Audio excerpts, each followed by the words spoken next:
Hello friends, welcome to our channel. తాజాగా postal డిపార్ట్మెంట్లో మరొక నోటిఫికేషన్ రావడం జరిగింది. ఈ ఇండియన్ పోస్టల్ డిపార్ట్మెంట్లో ప్రభుత్వ ఉద్యోగం కోసం కలలు కంటున్నటువంటి యువతకు మరొక గుడ్ న్యూస్ అని చెప్పవచ్చు. స్టాఫ్ కార్ డ్రైవర్స్ పోస్టుల భర్తీ కోసం ఈ యొక్క ఇండియన్ పోస్ట్ నోటిఫికేషన్ రిలీజ్ చేయడం జరిగింది. మరి దరఖాస్తు ప్రక్రియ కూడా ప్రారంభమైంది. ఆఫ్లైన్ మోడ్లో దరఖాస్తులను తీసుకోవడం జరుగుతుంది.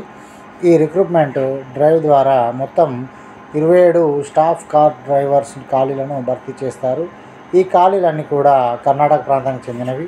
మరి 10వ తరగతి ఉత్తీర్ణులైనటువంటి అభ్యర్థులు కూడా ఈ యొక్క పోస్టులకు అప్లై చేసుకోవచ్చు అని కూడా వారు మెన్షన్ చేయడం జరిగింది.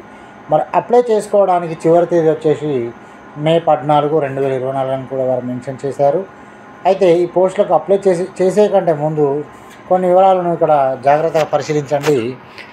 ఇండియా పోస్ట్ రిక్రూట్మెంట్ డ్రైవ్ 2024 ద్వారా మొత్తం 27 స్టాఫ్ కార్ డ్రైవర్ ఖాళీలు భర్తీ చేయబడుతున్నాయి.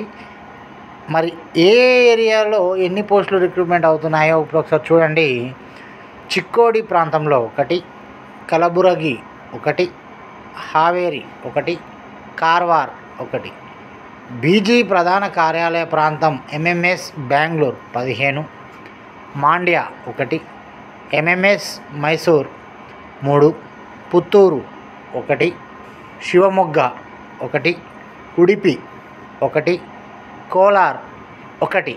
ఈ విధంగా పోస్టుల వివరాలు అనేవి ఉన్నవి. మరి దీనికి విద్యార్హత కూడా ఇవ్వడం జరిగింది. అభ్యర్థి ఖచ్చితంగా 10th పాస్ అయి ఉండాలి. అదేవిధంగా దరఖాస్తు యొక్క వయసు 18 సంవత్సరాల నుంచి 27 ఇయర్స్ వరకు ఉండాలి.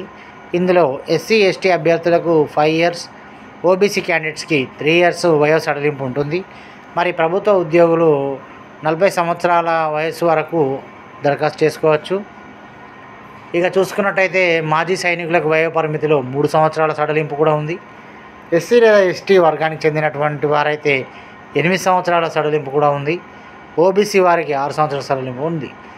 ఇండియాలో ఇండియా పోస్ట్ డ్రైవ్లో ఎంపికైనటువంటి అభ్యర్థులకు ప్రతి నెల 19,900 నుండి 63,200 రూపాయల వరకు కూడా జీతభత్యం అనేది ఉంటుంది. ఈ జీతము 7th పే కమిషన్ యొక్క పే లెవెల్ 2 ప్రకారం ఇవ్వబడుతుంది. దీంతోపాటు ఎంపికైనటువంటి అభ్యర్థులకు ఇతర సౌకర్యాలు కూడా కల్పించనున్నారు.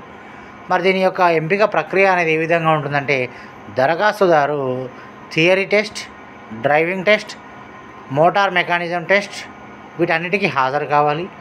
డ్రైవింగ్ పరీక్షలో విజయం సాధించినటువంటి అభ్యర్థులకు మాత్రమే పోస్టింగ్ ఇవ్వబడుతుంది. ఎంపికైనటువంటి అభ్యర్థికి 2 సంవత్సరాల ప్రొబేషన్ పీరియడ్ అనేది నిర్ణయించడం అయినది. మరి దీన్ని ఎలా దరఖాస్తు చేసుకోవాలంటే, అభ్యర్థులు అవసరమైనటువంటి అన్ని పత్రాలతో పాటు దరఖాస్తు ఫామ్ను నింపి స్పీడ్ పోస్ట్ లేదా రిజిస్టర్ పోస్ట్ ద్వారా ఇక్కడ మేము చెప్పేటువంటి అడ్రస్కు పంపించండి. Manager mail motor service Bengaluru, pin code వచ్చేసి 560001. ఈ యొక్క అడ్రస్కి మీరు మెయిల్ చేసినట్టయితే మీకు ఈ యొక్క అప్లికేషన్ ప్రాసెస్ ఆఫ్లైన్లో కంప్లీట్ అయిపోతుంది. దాని తర్వాత ఎవరెవరైతే ఉన్నారో వారికి ఎలిజిబిలిటీ క్రైటీరియా ఉన్నదో వారు వెళ్ళి మీ యొక్క ఉన్నటువంటి ఎంపిక ప్రక్రియను అన్నిట్లో విజయం సాధించి మీకు జాబ్ రావాలని మన ఛానల్ తరఫున మేము మనస్ఫూర్తిగా కోరుకుంటున్నాం. మరి ఫ్రెండ్స్, ఈ వీడియో కనుక మీకు నచ్చినట్టయితే లైక్ చేయండి, షేర్ చేయండి. ఇంకా ఎవరైతే మన ఛానల్ని సబ్స్క్రైబ్ చేసుకోలేదో ఫ్రెండ్స్ దయచేసి సబ్స్క్రైబ్ చేసుకోండి. ఇక ఉంటానండి. నేను మీ వంకాల సతీష్ కుమార్. Thank you. జై హింద్.